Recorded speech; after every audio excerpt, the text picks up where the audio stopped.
us on Geek Blood, the show you can't ignore. Wayne and Kevin diving deep into all things galore. Comic book, movie, sci-fi, and action thrill. Reviewing new TV shows, we keep it real. Reminiscing the attitude era, wrestling at its peak. Nostalgia from the 80s and 90s, memories we seek. Pineapples for our rings, a unique touch. Geek culture in our blood, we love it so much. Geek Blood, we love it so much. Geek Blood, where we talk about it all, from superheroes to wrestlers. We stand tall, Ray and Kevin, the dynamic duo in sight. Geek Blood, shining bright, shining bright.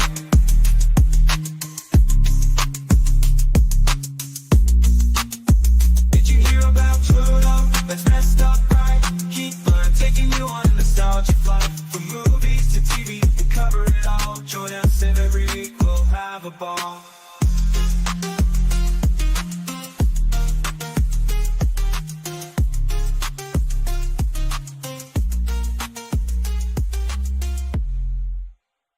Shuffle.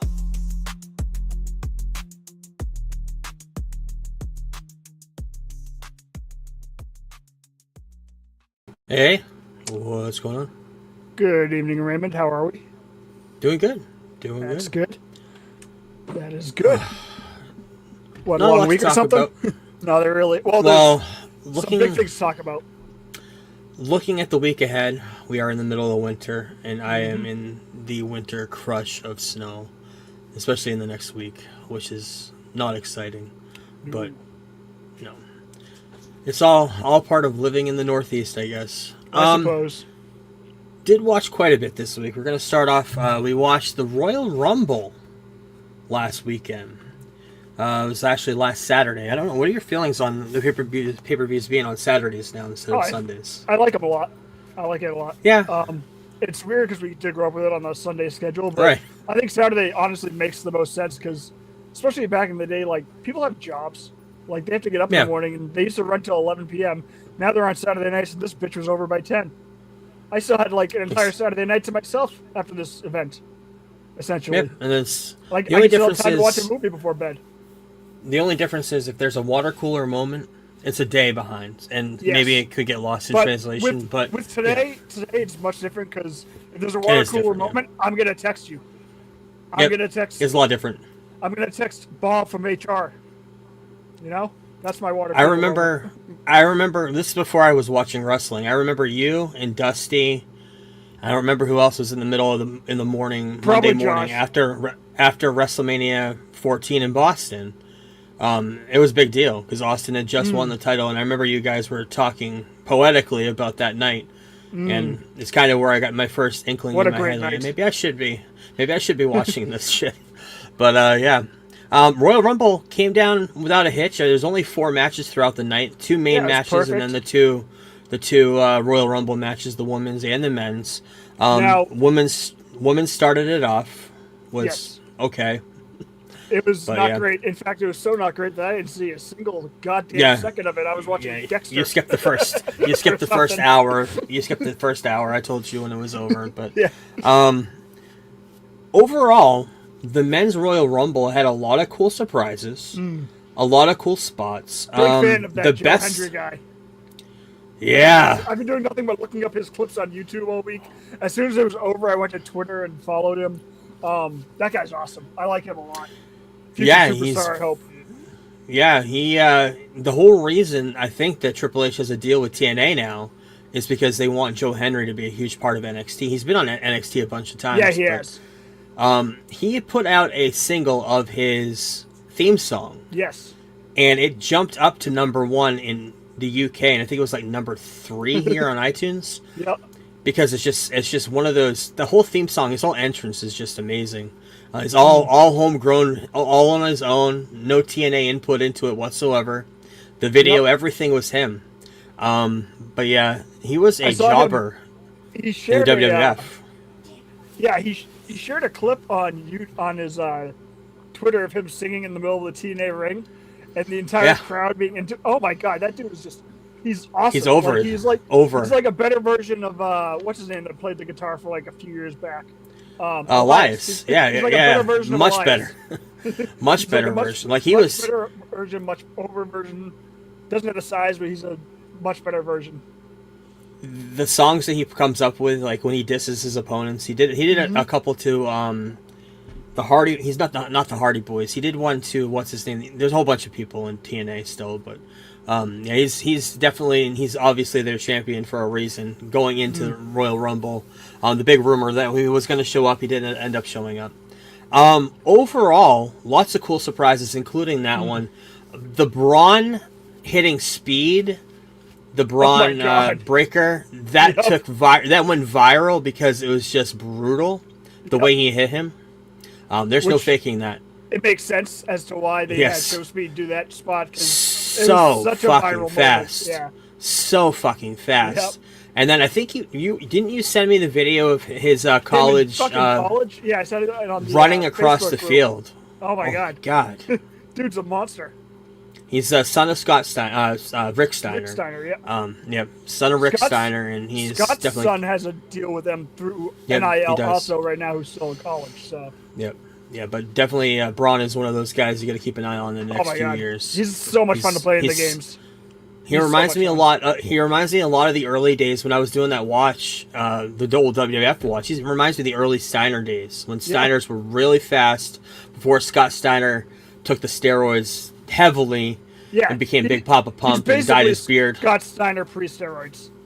Yeah, that's exactly what he is. Yeah, for sure. So fast, so incredible. Hits hard.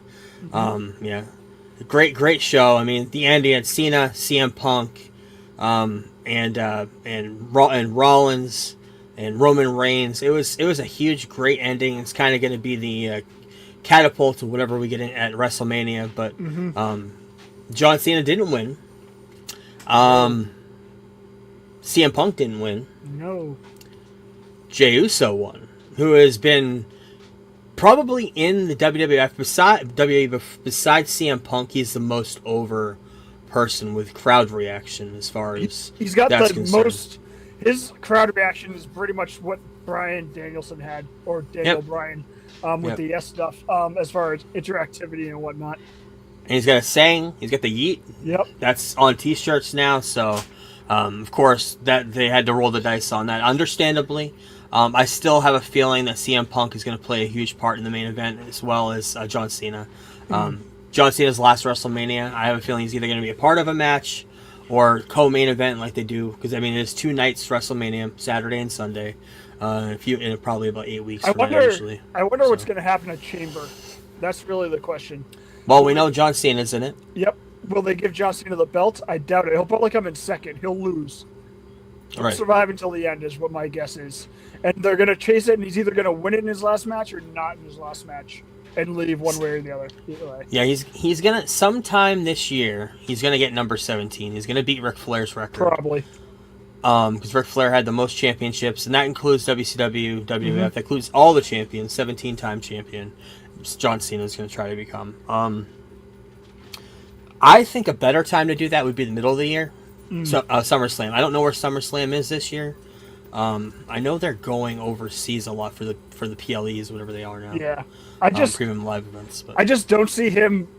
I don't know. Even though I said it earlier, I just don't see him like winning the title and having a long run and then leaving with the title, like retiring with the title. I just unless they want to reset everything once he leaves, that's the other thing they could be planning to do. the other thing, But I mean, because guys always lose on their way out. That's Right, like yeah. the thing. Yeah. So the other thing we got to keep an eye on is Cody Rhodes, champion currently, but they're setting him up to be, and if they want to do it, the Homelander of the WWF. If he takes this gimmick and goes evil, he's going to be like Homelander. And that'll be amazing. He did that in the Indies right before AEW. AEW is kind of a mix of heel and face, but right. if he went full heel right now, because WWE doesn't really have a good, decent heel right now.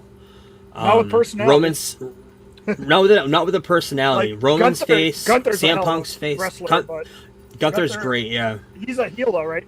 But he just doesn't have the personality. So I mean, he's just a guy that just doesn't do anything. Like he's some guy that needs a manager. Yeah, I think Cody would do amazing as a heel in this company right now. It's kind of what they need, but no idea what's going on with The Rock. The rumors were that he's going to be facing Reigns, maybe, but he always pulls out of WrestleMania. I don't know if the money's not there. He has a huge part in the WWE now. He's actually a board member. He's got stocks and everything. He's an owner of the company. He's like owns 8% of the company, and he's also, I think he's still filming that brother with the Safdie brother movie. Okay. The whatever wrestling machine, whatever it is. So they could bring him out at the Chamber if they have to promote the Rumble. I mean, promote WrestleMania, but I have no idea either. Yeah, we'll have to keep an eye on this. We'll be talking about this in a couple months when and next month we're going to be talking about wrestling a lot because Dark Side of the Ring comes back, so we're going to be talking about that weekly. I watched the Grammys just because of the performances. I was hearing a lot about them. Today's hip hop, not a fan. I don't like mumble rap. I don't like it's not for me. Not for a lot of people, especially that grew up in our generation. I actually like to hear the words of my raps. So I lean more towards the older stuff. Lately, I've been listening to a lot of the classic stuff, catching up on stuff I missed growing up, stuff that just older rock, older pop, everything. This is the first year watching the Grammys that I actually liked some of the pop music and some of the pop artists. Benson Moon, I don't know if you've seen any of these performances that ran into any of these videos or anything. Some of them have gone viral. Benson Boone was an American Idol contestant. Ended up leaving the show. I think he quit the show and took it all on his own and became a pop artist, pop rock. I guess I don't know what he would be considered, but country maybe. He had a great rock presence on that stage as a superstar, and he did a flip off of piano like a backflip. It looked pretty cool, but he was good. Teddy Swims, one of my favorite vocals right now. He's got a very soulful, old style vocal, tattooed up, big guy. Sings so much better than a lot of those tattooed guys like Post Malone and Jelly Roll. He's on a whole other level, like a soulful level, and I really liked his performance, and I like that song, Lose Control. Chappell Roan. She is Lady Gaga, what Lady Gaga was 15 years ago, but I think I like Chappell Roan a little bit more. She had a great performance, and I like that song that she does, Pink Pony Club. And they did a great tribute to Quincy Jones.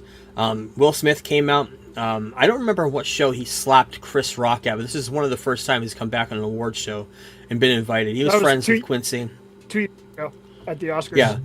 Oscars, okay. He was friends with Quincy. Of course, Quincy produced Fresh Prince of Bel-Air. And so he started the whole thing. Herbie Hancock did the piano at one point. Cynthia Erivo came on, sang Sinatra's song because Quincy Jones worked with Sinatra. And then Stevie Wonder came on, did a little song because he worked with him. And then Janelle Monáe, pop singer, came out and did Don't Stop Till You, or one of the songs from Michael Jackson. I think it was Don't Stop Till You Get Enough. And it did an amazing job with that. It was a really good tribute. The other thing, this whole entire, like the performances on this, I don't remember them ever running this long. Some of these performances had to have been 10 minutes. They did the whole like new artist section of the show that had to have been 20 minutes long, where they played every single artist back to back to back in the new artist category. But I was actually surprised. I actually liked some of these performances. And the big thing about the Grammys last weekend was Kendrick Lamar won for a diss song, best song of the year. That was huge. And of course, he's going to be doing the Super Bowl this week. We'll talk about that next week when we review the Super Bowl and everything about that. But, if you're still with us, yes, if you're still here, if the yes. Chiefs win, I swear to God, things might get broken. Going for a three-peat, right? Going for a three-peat, maybe. With the Eagles, I don't know anything about it. We'll talk about it next week. And the highlights and the lowlights. But Paradise, mentioned it last week. I wanted to get into the first episode because I hear there's this cool twist. And there's a very cool twist. I mentioned last week there's a sci-fi element to this. There is. It's kind of a futuristic type of thing. I don't want to get into it. I don't want to spoil anything. But it is set in a futuristic world. that something could happen to the United States, and something in this world does happen. James Marsden plays the president. Sterling K. Brown, or whatever his name is, is that his name? Is that who I'm thinking Yes, of? Or am I Sterling thinking K. of somebody Brown. else? He plays his Secret Service agent that protects him. And in the trailers, you already know that James Marsden gets killed in the first episode. And I'm not giving anything else away from that. But I'm wondering if Julianne Nicholson, that is Jack Nicholson's daughter. I just thought of that because I just saw her name. But yes, she is part of this show. Those are the three mains there. It's on Hulu. There's 4 episodes. Comes out weekly. A very good show, though.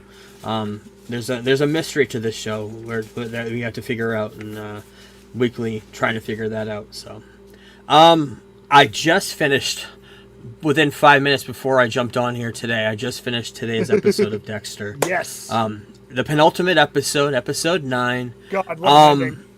Great ending. Dexter's on the hunt. We also find a lot more information about Brian Moser. And this is why when I texted you, the showrunner confirmed that it was Brian Moser outside of which they show in this episode, and that's why he probably had to confirm it this week, because this episode, he was also, because everyone assumed it was him at the restaurant, which I did when I first saw it, you did when you first saw it, but he was actually outside of the crime scenes that Dexter was investigating, watching over his own crime scenes. So now it's confirmed. And that was confirmed. That was confirmed today. Opening scene of this episode is him playing bingo with some lady, and he introduces himself as Brian. Did I ever tell you about the time we were in Florida? It was the last night that we were in Florida before we moved up here. Because I lived down there for 3 years. And we bamboozled a whole bunch of old people. And they were pissed because we kept winning bingo. Because that's their life down there. Oh, yeah, I'm sure. And my ex and I, we would go up to the table, get our winnings. I don't remember what the fuck we won. This is like 20 years ago. But we'd go up there and the old people would be staring daggers at us. Because it's their life. They go there weekly to try to win bingo. And we were winning and they were pissed at us. But yeah, that's their life down there, bingo, and then it did play a part in this. Brian Moser, if you don't remember, he is Dexter's brother in the original series. Dexter had a brother, and he was the ice truck killer in the first season, and they are going further into his backstory in this show than I thought they would, because they kind of did a good job telling that story in that first season of how Dexter and him got separated. But they are filling in the blanks a lot in this series. There's a cover-up. We know that. We know that Harry eventually covered up Brian in the files of the Miami Metro Police Department. And we also find out why they're in the flashback in the original series. Harry is dressed as a police officer, and in this show, he's been a detective the whole entire time. When he opens up the container to find Dexter and Brian covered in blood, he's dressed in the full police uniform, police hat, the badge, and everything. It's because he was being reprimanded for having an affair with Dexter's mother. Yes. And he was brought down into the units, which I thought was a cool touch, because that's of course a memorable scene in the first series where Harry goes into the container to save Dexter, and that was replayed in this episode. Yep, same shot-for-shot remake in this episode. And having to hunt him down with his partner, and they end up opening up the container and say he grabs Dexter, and his partner grabs Brian.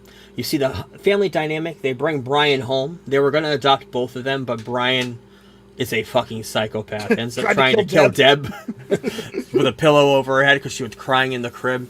Yeah, and then they had to send Brian off because they couldn't handle him. He needed more help than they could handle. So they ended up getting rid of him. So, and he had a grudge ever since. The one thing that's still bothering me about this show, I think you're gonna guess it.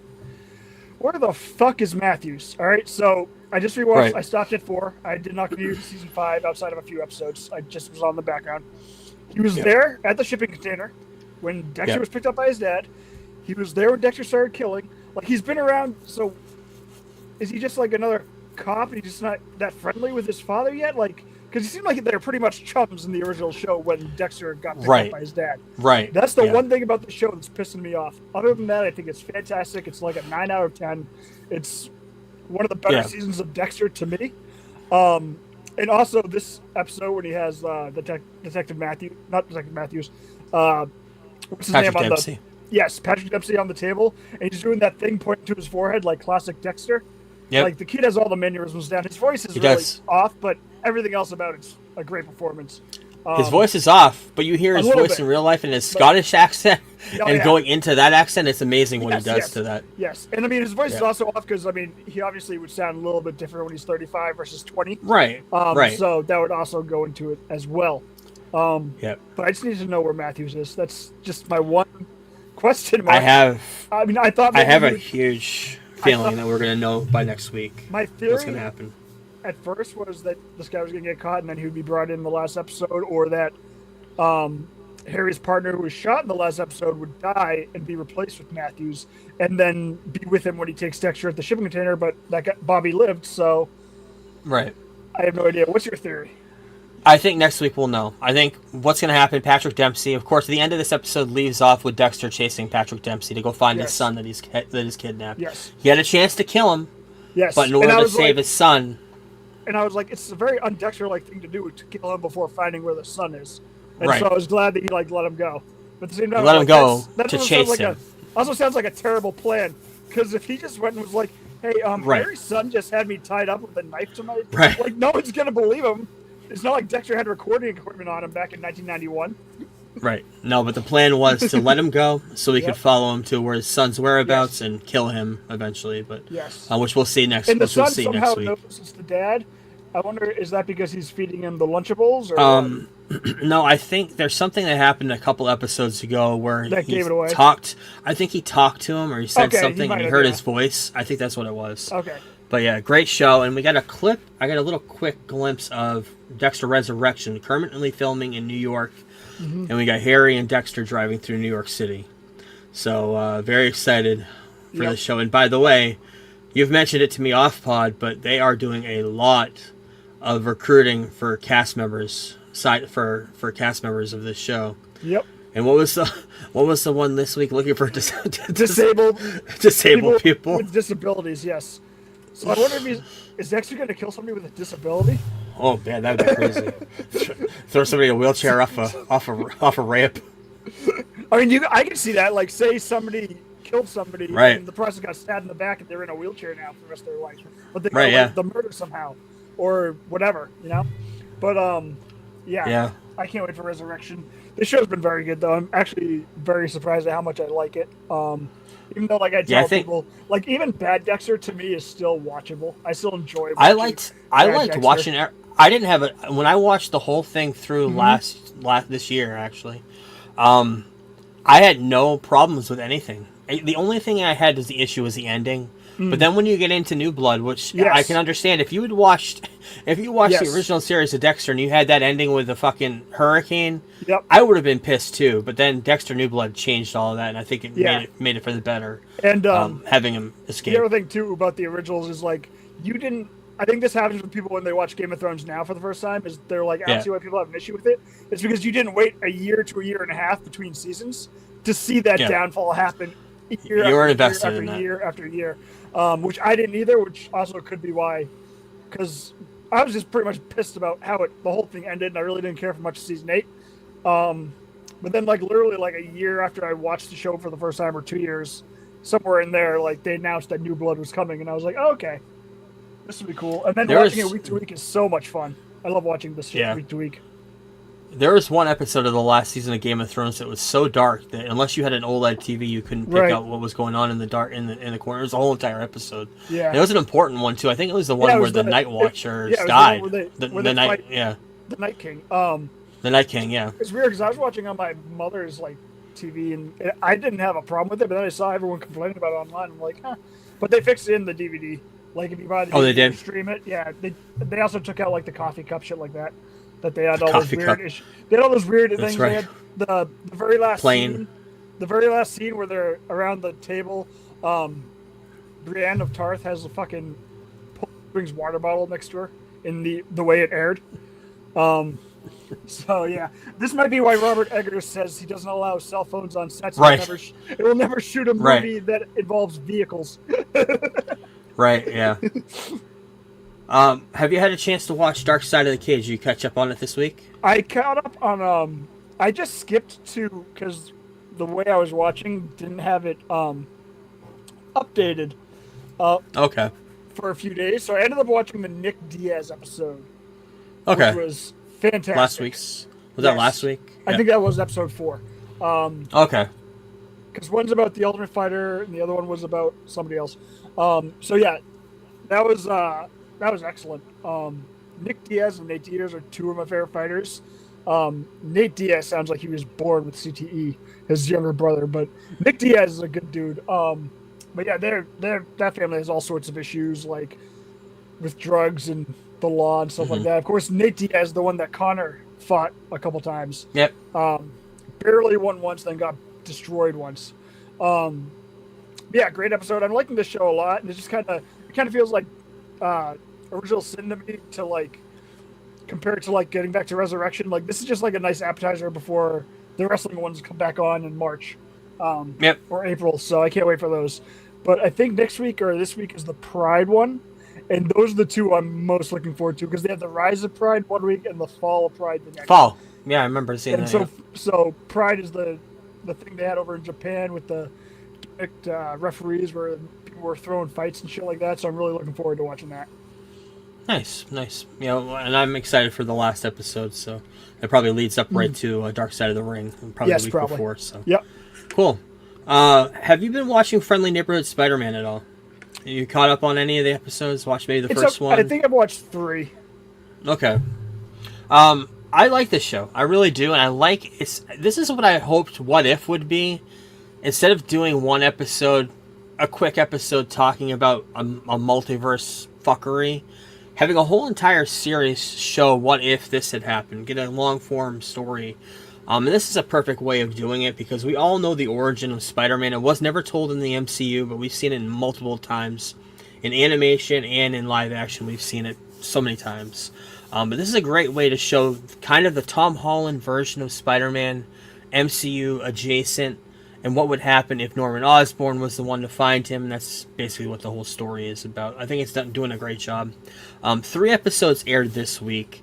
And we see a whole montage of Spider-Man trying on spider suits designed by Norman Osborn. Norman is trying to get him a super suit that can help him fight crime with all kinds of tech, kind of like Tony Stark did, but giving him more options. And he finally runs into one that looks a lot like the Future Foundation one that the Fantastic Four make him in the comic books, but it looks like it, but it's a little bit different. And that's the one he chooses. It's like gray and black. We see Otto Octavius before the tentacles. We see him being kind of like an arms dealer in this. He's trying to sell arms to thugs in the city.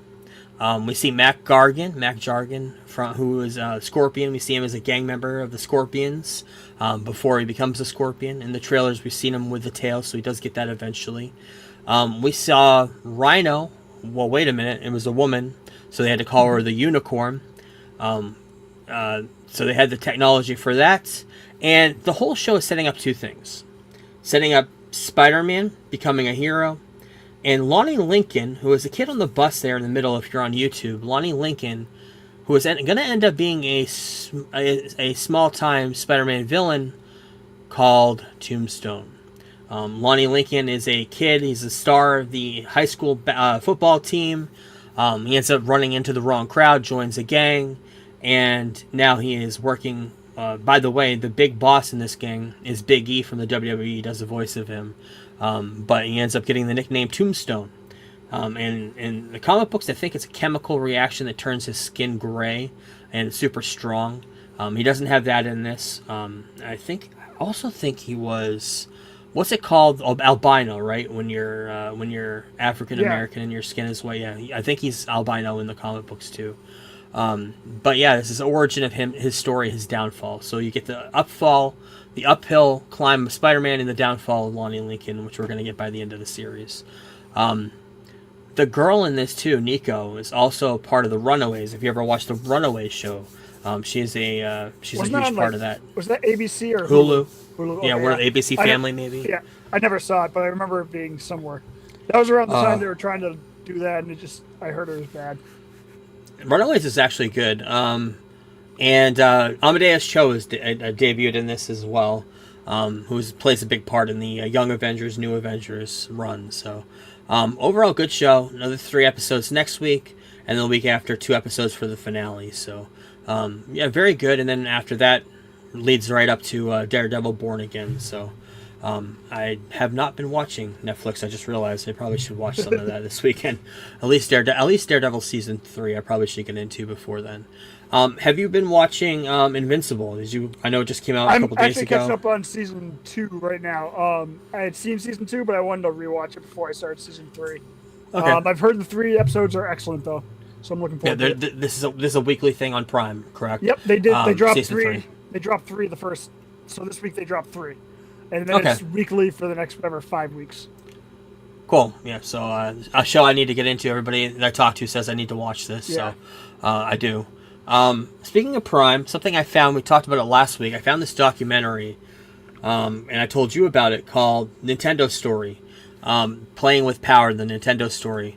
A 5-part documentary on Prime. The only annoying thing about this is the music. Did you end up watching the whole thing? Every episode? I watched how many episodes are there? 5? I think I 5, watched 3.5 that night after we were done recording. Right, So I watched the I whole never thing. went back to watch it. Okay. I watched the whole thing. We'll talk briefly about it then. Well, maybe briefly. Maybe I'll just get into it. Narrated by Sean Astin. I think he produced it as well. I have no idea where this came from. No promotion whatsoever. And this came out, I think, in 2021. So is that 4 old? years ago. No shit. Yeah, I think so. Nobody knew about it. And it's very, very good. The only annoying thing about it is the music. Some of it was too much for talking about these stories. Some of it was too loud. Too dramatic, maybe. I don't know. It was weird. First episode talked about the history of Nintendo. Nintendo's been around since 1989. It was a trading card company. 1889. They went into the toys in the 1950s, 1960s. And then they started getting into home electronics and electronics and arcades. The first thing that they did was an OG Duck Hunt game you could play at home, where you actually had a pistol and you shot figures with a pistol. Then they had a Wild Gunman video interactive game where it was like a Wild Gunman game, but it was shot in live action, and then you played. It was in like arcades and stuff. Yeah, and then you the had an second interactive gun. The second one's featured in Back to the Future too. Yeah, You gotta Wild use your Gunman, the hands. actual. The actual one. Yeah, the Yep. actual arcade cabinet. Showed the history of the light gun. Showed the history of arcades and how Nintendo started with arcades. And of course, Donkey Kong being the huge one that they started, created by Miyamoto, who was the GOAT. He created Donkey Kong, Mario Brothers, Zelda, everything we love. He designed all that stuff from the ground up. And they gave it to him because they didn't think, they're just like, here, take this project. Nothing's going to come of it. He ended up making the whole Donkey Kong section of this was great, where they were talking about how basically they thought the name was the dumbest thing ever. It wouldn't sell. They would get sued, and then By Universal. Then every place started putting them in, installing them because they were just giving them away to get people to buy more. They ended up basically making all their money from that one cabinet, so they kept buying more Donkey Kong machines. I don't remember what episode it was last year. I think we did the King of Kong, the documentary. Yep. If you have not watched that, watch that because it's a great. It's a great part on Prime documentary. It's on Prime too. It's also on Prime. Talked a lot about Atari. Atari was huge before Nintendo, and Atari was huge, but they put way too much out. Put way too many shitty games out. Had no control in what they came out with, so it was all crap. Yeah. A lot of it. They just a lot of crappy games. Anybody make it, and then Atari would just put it out. It didn't matter. The notorious story that we always knew about was the E.T. game. Yep. They all failed completely because the game sucked, so they had a whole bunch of them in a landfill. They made that game in 3 weeks. Right. Or 6 weeks, something like that. Something insane like that, just to get it out there in time for the movie. Yeah, and that was a big thing. But Atari failed, went out of business, and in its ashes, Nintendo decided to make their own system and have more creative input, also have their seal of approval on all the games so they wouldn't come out with crap. That's why you had that quality stamp on all the Nintendo cartridges back in the day. So they ended up creating the Nintendo Entertainment System, the NES, in the late 80s, 86, 87, I think. I can't remember the exact year. Came out in 85 in the States. And that's what the second episode tackled. Nintendo, trying to figure out a way to sell this, came out with a deal with Toys R Us. Toys R Us was huge for Nintendo, for everything Nintendo. And now they're relegated to the corner space in a Macy's in the mall that doesn't have anybody going to it. I know. Definitely nostalgia of this, and KB Toys not being around and everything. You felt it in this documentary for sure. Yes. With Atari being gone, they were still making video games. This is before counterfeiting was a problem. It became a problem a lot because of this. Atari would not put the seal of approval on their games towards the middle of the life of the NES.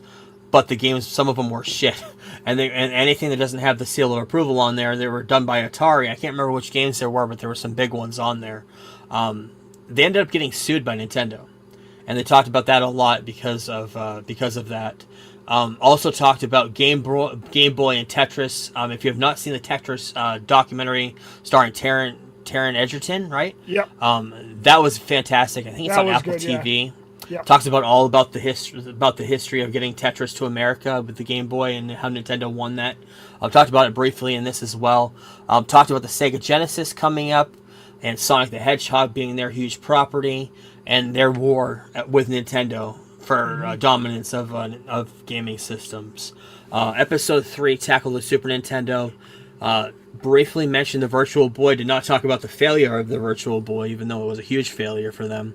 Talked about the Super Nintendo CD-ROM, which I always heard about, which was done by Sony, was going to be called the PlayStation, and Sony went against the deal with Nintendo and ended up taking it for themselves, the CD-ROM, for this next gen console, ended up making their own system, the PlayStation, and became number one after that. Talked about Sega Saturn and the kind of failure going into the Sega Dreamcast a little bit. Talked about the beginning of the internet in the 90s, mid-90s. The Pokemon craze. Nintendo had a deal with Pokemon. I think the Game Boy had the first portable version of that. Diving into the 64-bit competition. And the Nintendo 64, which was huge. Ocarina of Time, GoldenEye. I didn't talk about Ocarina a lot, but it did talk about GoldenEye. And then getting into episode 4, talks about the Sega fails, Sega Dreamcast, PlayStation 2 just turned the world into a fire with games. I think this is before the GameCube, and kind of Nintendo took a step back and was always from this point forward a step behind everything else. And then the GameCube came out, Game Boy Advance came out after that. The Xbox jumped everything up a notch. Took over kind of the spot that Sega had. Nintendo DS, the Wii, the motion controls of the Wii, and how that technology has been around since the early 90s, or 80s maybe. And then the last episode talks about the iPhone, smartphones, Nintendo integrating into that with their own mobile version of Mario and Mario Kart, the 3DS, the Wii U, and the failure of the Wii U, joining the Apple App Store, and brings it up to current times, talking about the Switch and how the Wii was such a generational product where old people were buying the Wii to play Wii Sports, but the Switch, they kind of continued that legacy a little bit, but they weren't picking up on that as much as they were with the Wii, the original Wii. Yeah. And that's kind of where the documentary left off. I thought it was really good. I suggest you probably should finish it this weekend if you can. Yeah, I'll probably try to finish it tonight. I have nothing else to watch, so. Yeah, like I said, the only thing annoying about it I thought was the music was a little bit too much. But other than that, I thought it was done very well. They got a lot of big names in this. They had Reggie, who was the old guy who was the head, the lead of the promotion for America, Nintendo in America. They had, what's his name, Phil from Xbox, who still is the lead, the guy you see whenever they do Xbox announcements. He's the figurehead of that. He did interviews for this. He had a whole bunch of other people in this too. And I mentioned Sean Astin from The Hobbit and from Lord of the Rings, who played Samwise, did the narration of this whole thing. So I thought it was really good. With that being said, now that's on Prime. With that being said, let's get into the news.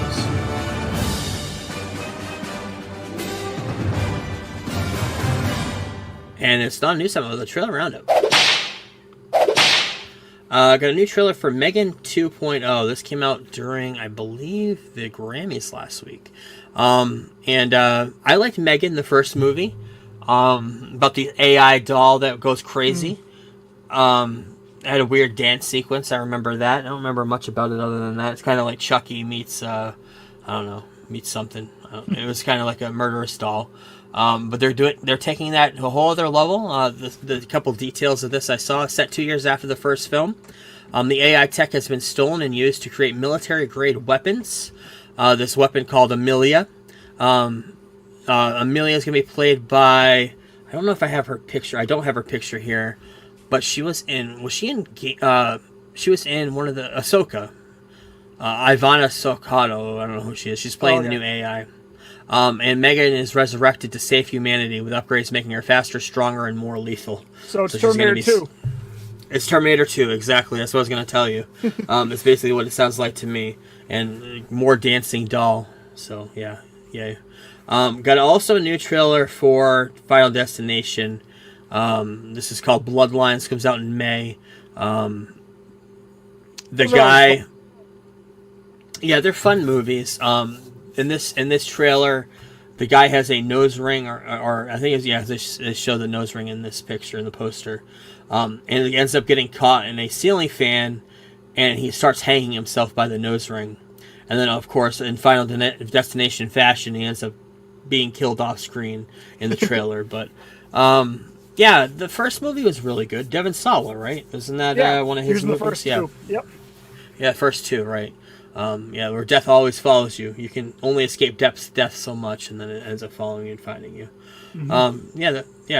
We may be interested in that. We'll see. First of the three big trailers this week, Jurassic World Rebirth. Looks good. Now, the story, we found out more about the story, and we know that there was a island off of the main island of Jurassic Park where they did all the testing. They did all the genetic testing. That's what the trailer tells you. And in this park is where all the mutations were going on. And they had some failures in the mutations of dinosaurs that did not quite look like dinosaurs. Maybe weren't the full-form dinosaurs that we know from books and from the first Jurassic Park movies, Jurassic World movies. And that's kind of what you get from the trailer. So we're going to see a lot of mutated dinosaurs that were not ready for the world. That there may have been an order to destroy these, and some of them survived. Is kind of what we got the idea of what's going on in the trailer. Starring Scarlett Johansson. She was lobbying for this movie for years. I think she was lobbying for Jurassic World way back before Chris Pratt took it on, from what I heard. And then this came out, and she had a huge part in the story for this as well. Mahershala Ali's in this. He plays kind of like a bounty hunter trying to help her hunt down these dinosaurs. I can't remember. Jonathan Bailey, who is in Wicked, is in this as well.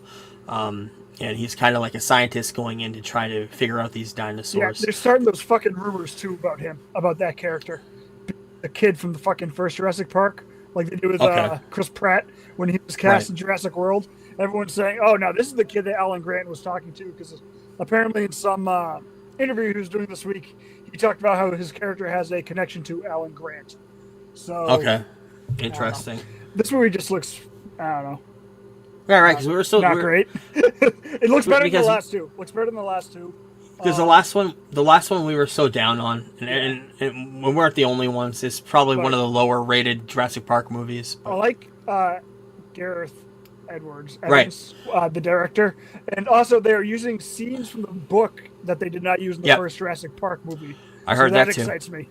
There's a couple scenes in there that I think we're going to see. So the other big thing that I heard about the making of this movie, which I think might make you and I both more excited for it, is with Gareth Edwards directing it, they're taking the horror element of what we loved in the first Jurassic Park, where the dinosaurs are chasing everybody, and they're turning that more into this story as well, where you actually have a villain that you're running away from.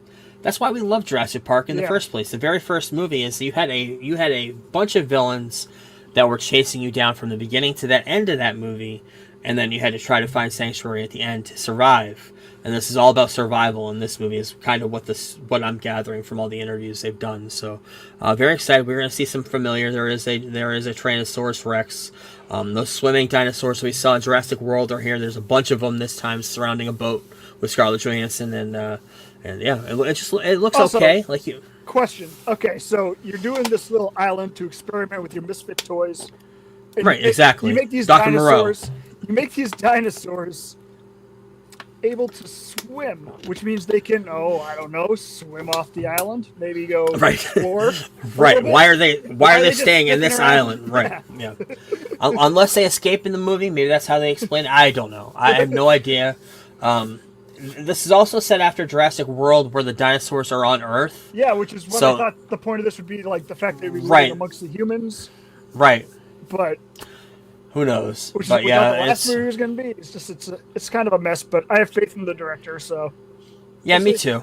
It's a brand new saga, brand new trilogy. I guess I don't know if they're planning on a trilogy or not, but a brand new direction for the series. So we'll have to wait and see.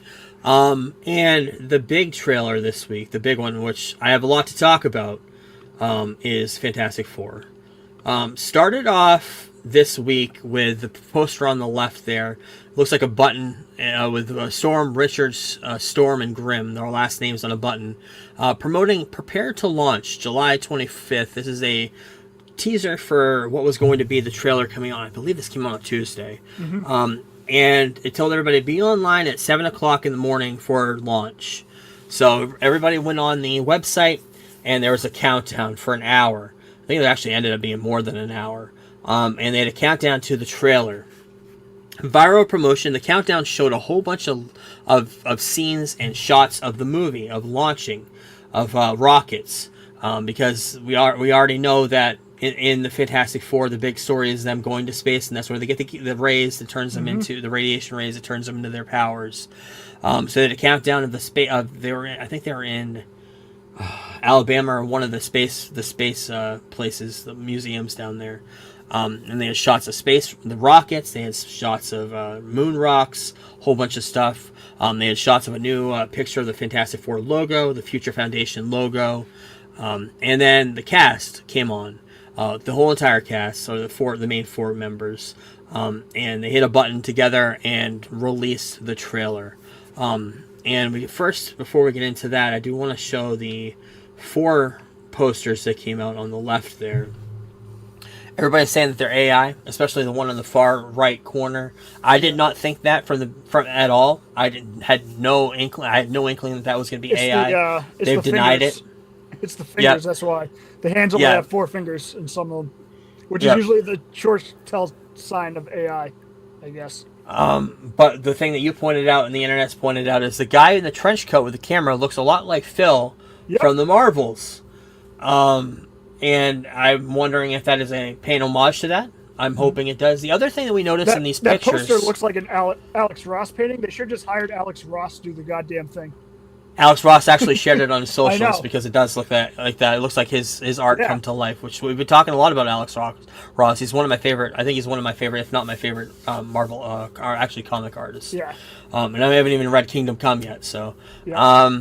The one thing that we just take from these 4 pictures alone before we get into anything else, the Fantastic Four are already established in this universe and already beloved. We see a kid holding the Thing doll. We see kids watching TV, watching the launch of them going into space. We see kids riding a soapbox with the Fantastic Four in there, made to look like the Fantastic Four mobile. And of course, the big picture is the crowd with Phil. It looks like Phil making a photograph. And a whole bunch of signs saying "Earth believes in you." We love the Fantastic Four. A whole bunch of stuff. So the world knows who they are. This universe knows who they are. Loves them a lot. We also got some new promo pictures that came out right after the trailer too. I want to just talk about before we get into the trailer. We got a picture of Herbie there and the 4 members of the Fantastic Four. Trailer starts off with a picture of the Baxter Building. This is what the Baxter Building looks like in this version. We know this is another multiverse universe of the Fantastic Four. We're not sure anything more than that, other than we know this is a Fantastic Four in a whole other universe of New York City, set in the 1960s climate. Other than that, we're not really sure. Opens up in an elevator with Reed and Sue talking to somebody coming in there, talking about we always like to have family dinners on one night, talking about this family dynamic. That's what the whole trailer is about. And then we meet Herbie. Herbie looks like what you would expect from maybe the Jetsons back in the day. He has his eyes are the I can't remember, the reels from a tape back in the day. Very much robotic. It looks like something that Reed Richards would have made in his garage. One of the first things he would have made. The whole entire house has stuff like that. And then we see the Thing. Comic accurate with the huge fucking brow. I was so excited and pumped. I had a verbal, audible gasp when I saw it. I was excited to see this. I believe I got a closer picture of him. It's just stunning what it looks like right out of the comic books. This whole scene is him cutting up garlic. Reminded me and everybody else about the bear, because Eben Bachrach playing the Thing, doing the voice. Did not do the old gruff voice that we've known from the comic books. The big thing about this is the Thing is number one, a Jewish actor playing the Thing, was meant to be a Jewish character in the comic books. Already got a point for that. And the skin is the only addition to the Thing. He wasn't turned into a monster. He's still Ben Grimm underneath, and that was always the thing about the Thing. It's just he just has this thing where he looks like he's a monster, but he's not. So having Eben Bachrach's voice not really changed, I thought I liked that touch. I did too. What they did with There's it. been a lot of discord on that, but I enjoy it a lot because I think it makes sense too. So it makes sense, yeah. Why would his voice change? It's only his outward appearance is changing.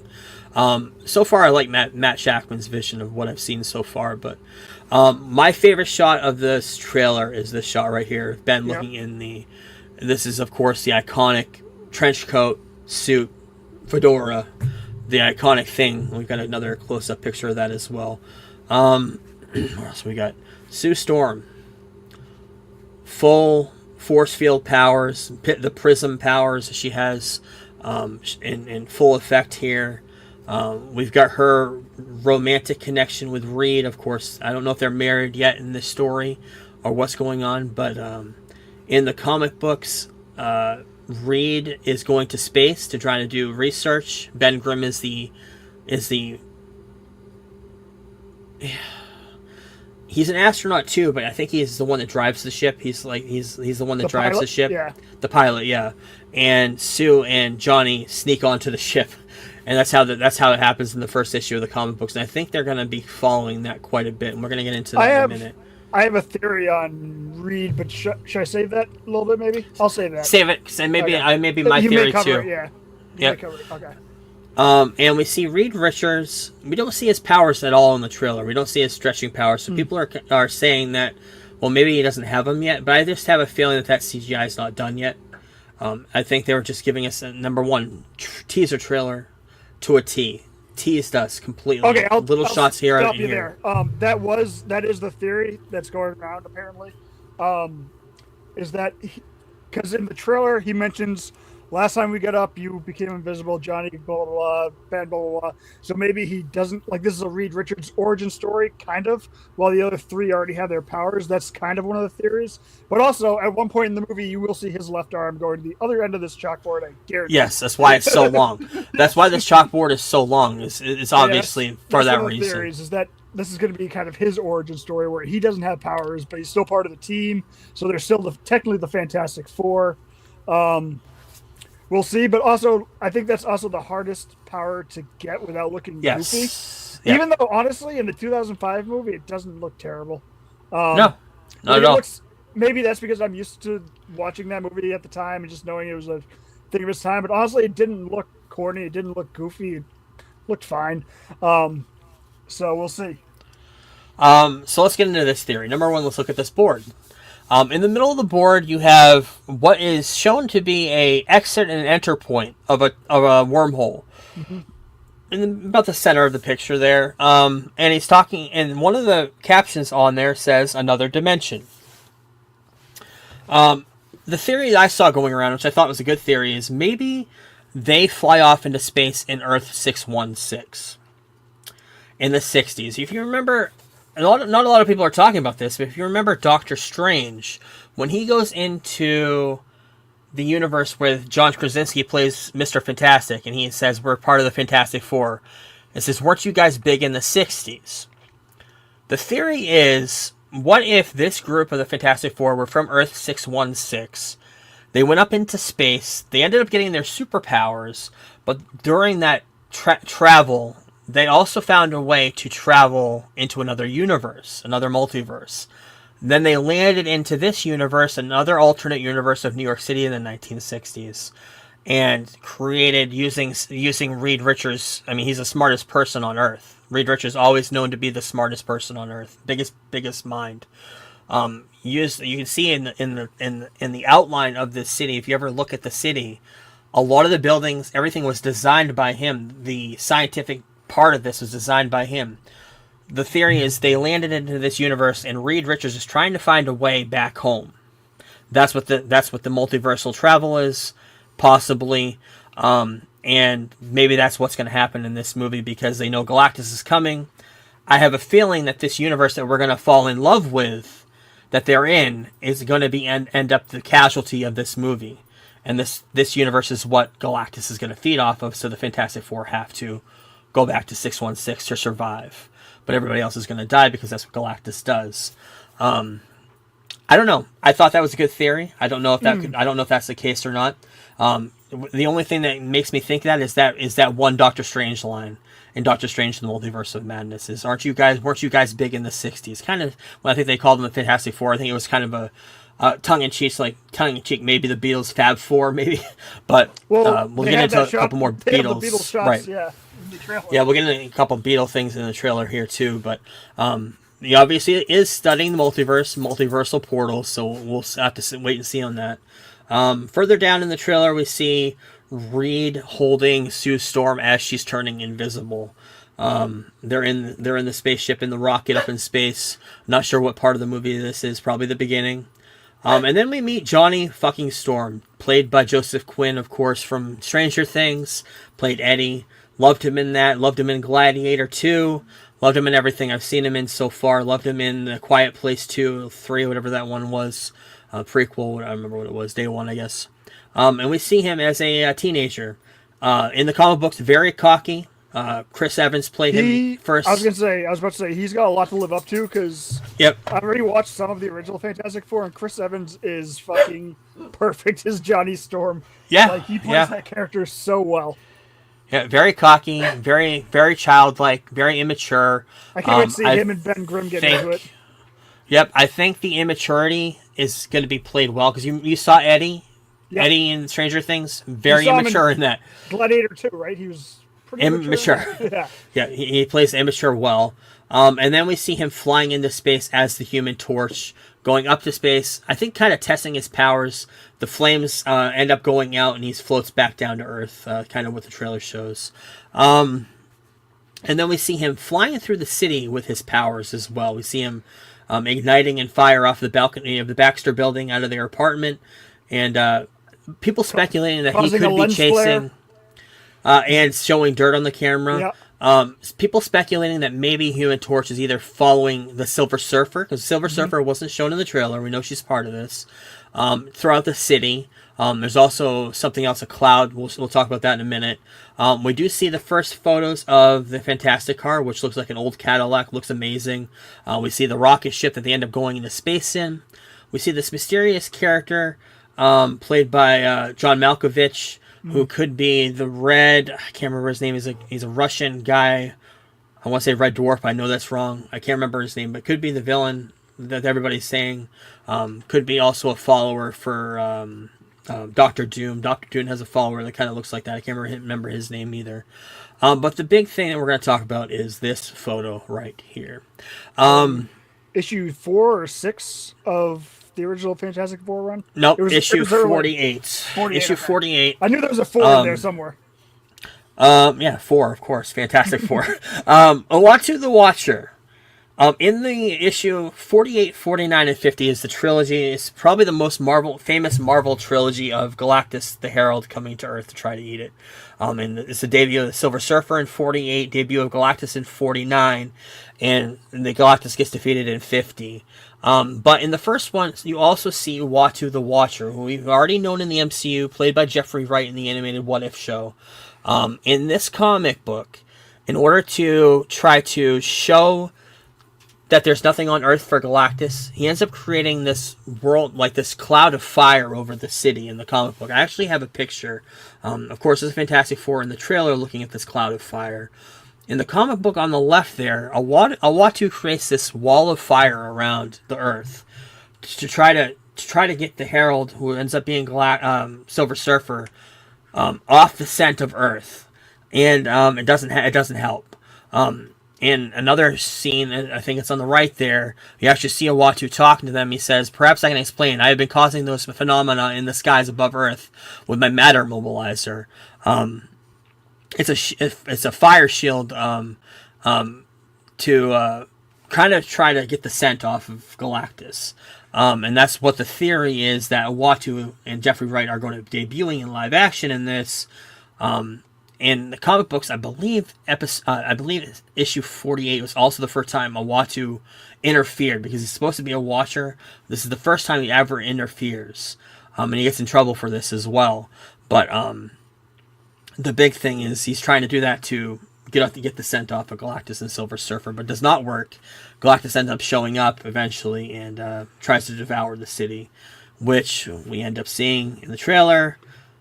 This is the trilogy there, 48, 49, 50.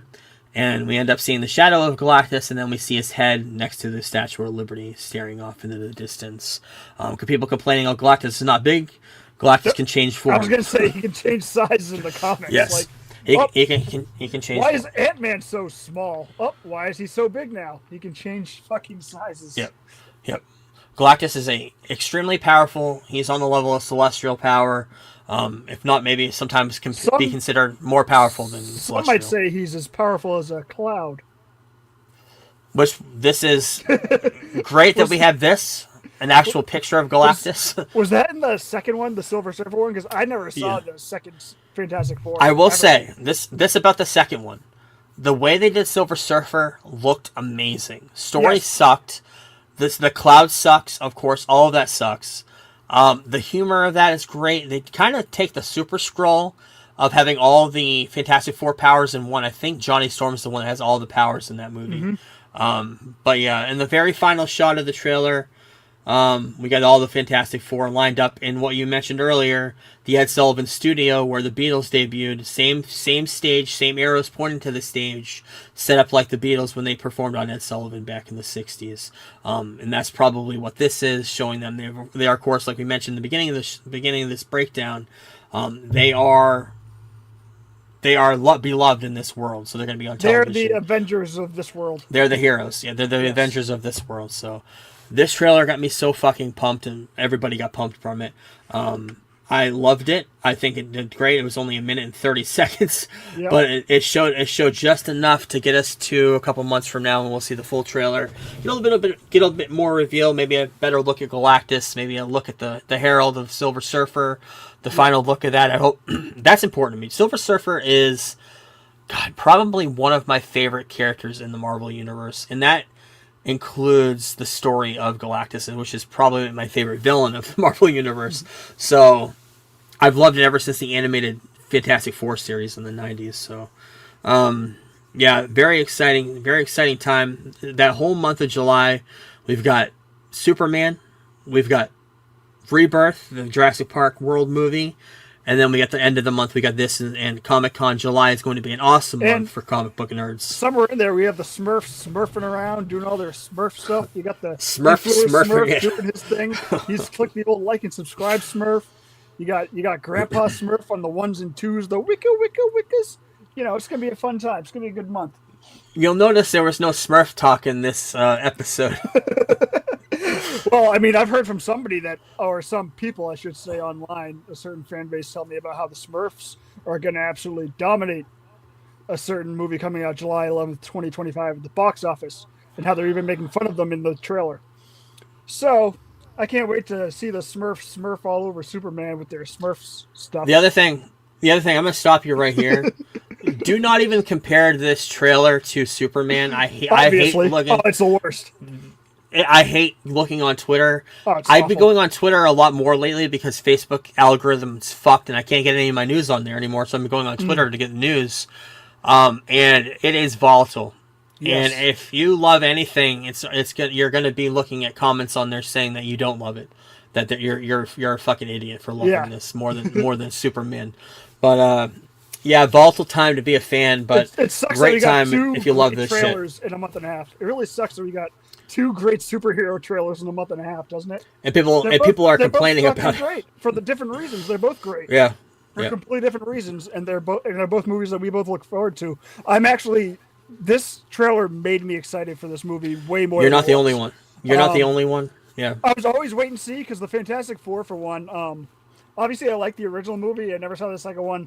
Fan-4-Stick was what it was. But I've always loved the Fantastic Four, but they've never really been gotten right either at the same time. So there was a lot riding on this trailer for my excitement for that movie and trying to squeeze it into my busy end of July schedule. I'll find time, but it's probably doubled my excitement for this. Especially seeing him as Reed Richards, because I was very unsure about that casting. I like all the other 3 casting though, but yeah, this movie should be pretty damn good. Matt Shackman's a hell of a director, so can't wait for July. Did you lose your headphones again? Hold on. I am not able to hear anything. Oh, God. It says I'm connected, but I'm not. Technology. Technical difficulties again. What the fuck? Give me a second here. So, yeah, as Are you there? everyone caught up with... Hey, what's up? And Are Ray still you can't hear there? me, so, No, I can't hear anything. yeah. So, Kanye's been on Twitter. It's been fun. Ray would be joining this conversation, telling me not to talk about Can you it. hear me? Well, they can hear me. Yeah, can you hear me? I've been able to hear you this entire time, so I'm just going to keep going on the Kanye West on Twitter talk here. Are you there? Yeah, I'm here. Are you there? Oh, man, this sucks. Get wired headphones, bro. Check. Yep. No. This is not good. At least we stopped talking about Fantastic Four. Hold on a minute.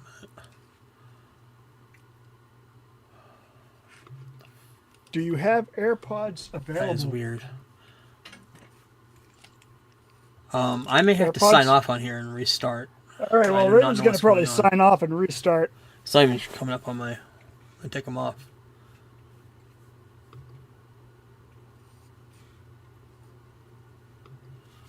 Shoot. Check. Hello. All right, hold on. Check. Hello. All right, try this again. Are you there? Yeah, I'm here. Are you there? Oh fucking god! I don't know what's going on. I had no audio input or output. We'll just continue with the news because oh my god, We're going to fucking start mess. a GoFundMe to get Raymond some wired headphones. I need a studio. I need an actual studio.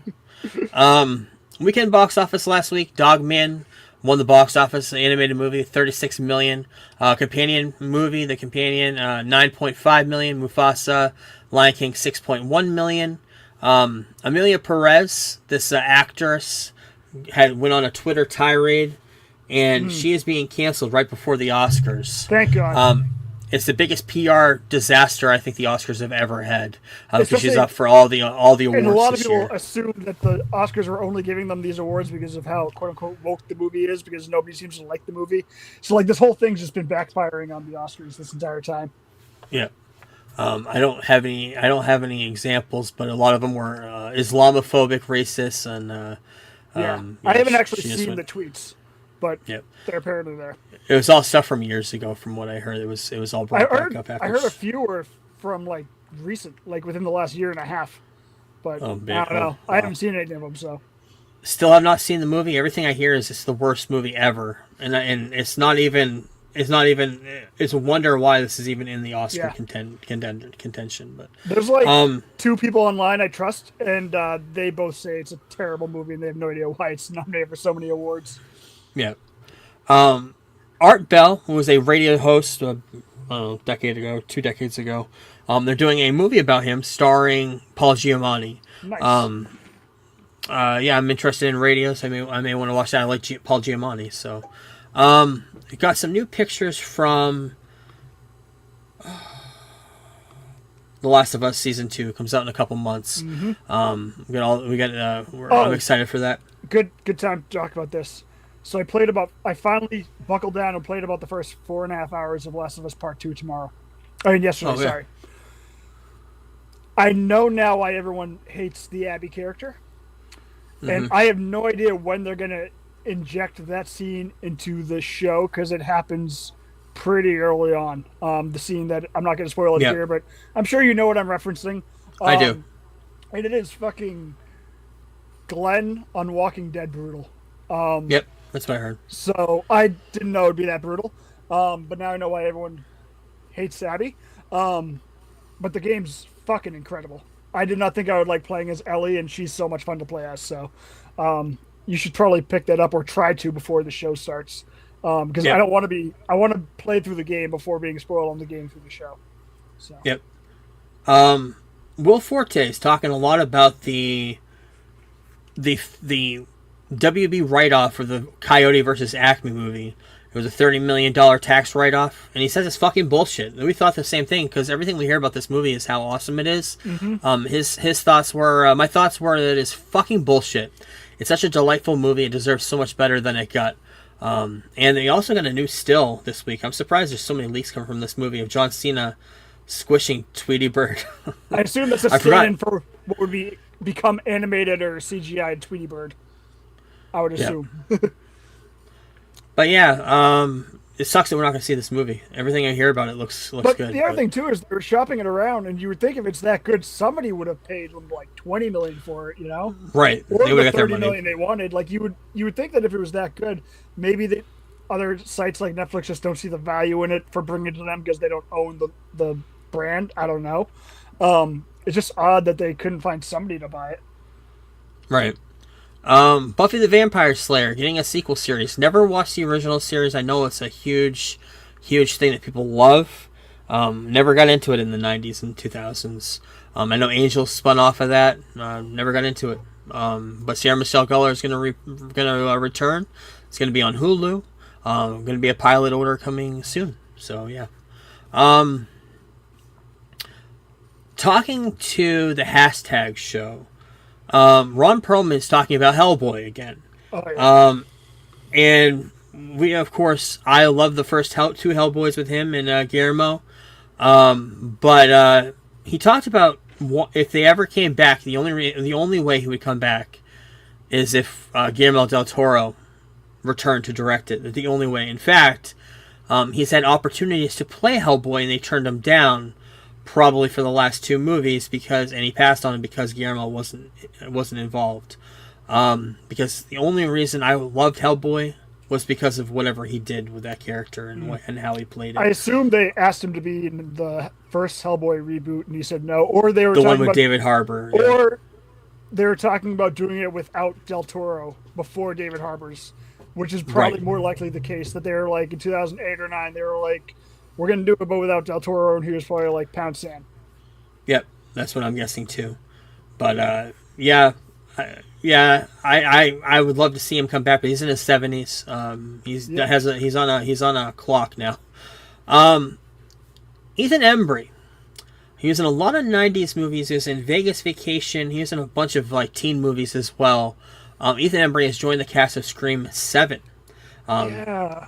Wasn't he in that he was in a bunch of random movies as a high schooler in the end of the 90s, early 2000s. Yep. So I'm not even going to try to think of the names of them, but yeah. Yeah. Elliot Page, rumored to be part of the Odyssey cast. Ellen Page. I saw used that. to be Ellen Page. Elliot Page. Christopher Nolan may have gotten her. Rumors that Maya Goth is also rumored for a role in that movie as well. This is going to be Homer's The Odyssey.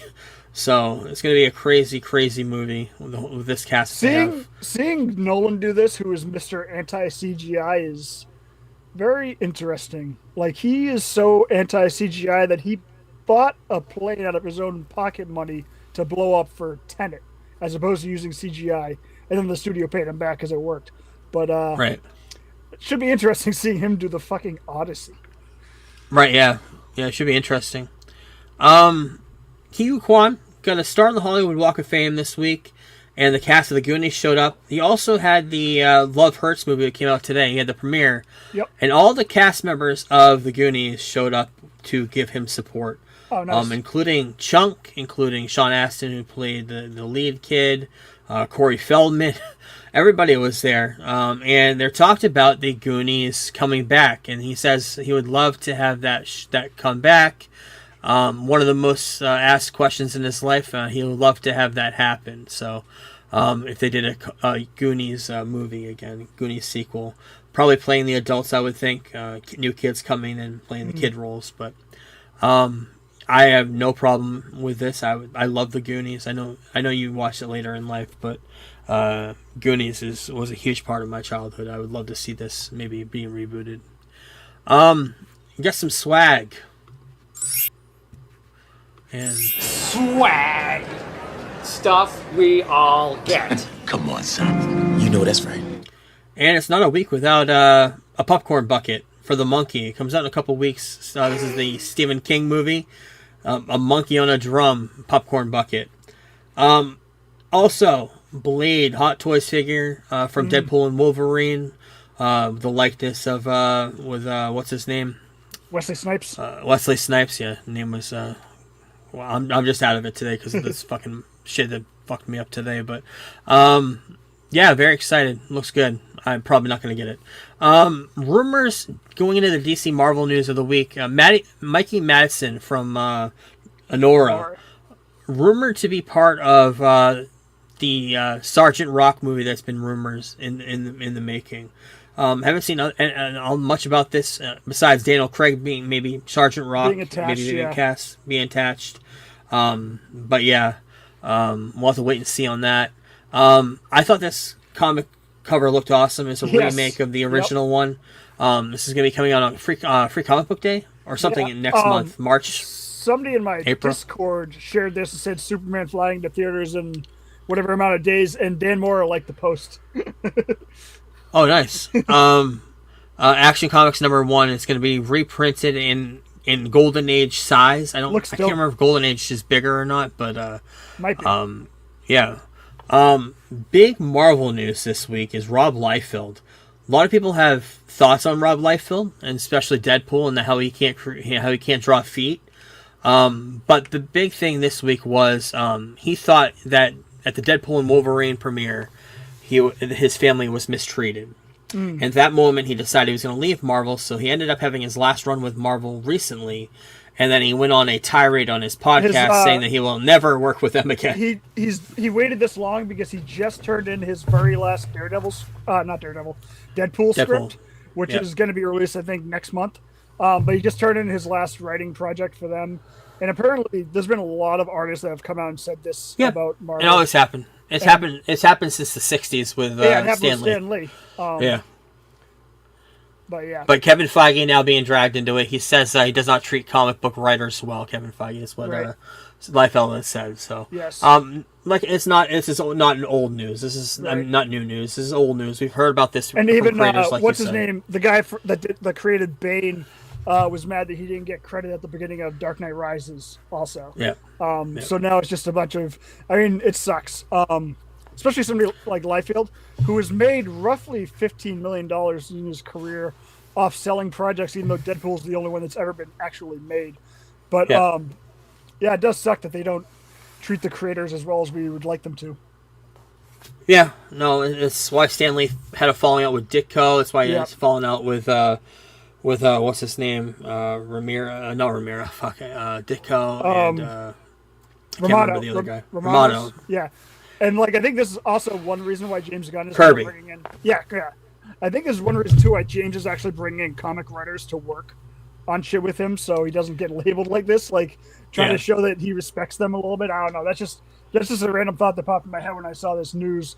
Is that they're getting a lot of credit? They're crediting a lot of the writers over there at the current moment. So Yeah. We'll see. Got some new posters. We got Daredevil Born Again coming out in just a few weeks. We got some new poster for Daredevil Born Again. It's character posters and different things.